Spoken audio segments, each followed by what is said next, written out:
I wanna see what is inside here. And I think let me see.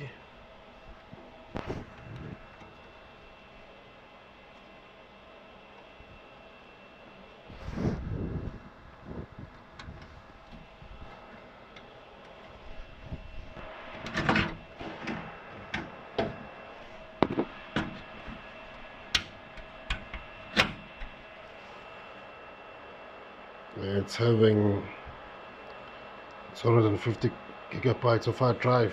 Now I would put it. I'll try to install a 1 terabyte. I'll try to install a 1 terabyte.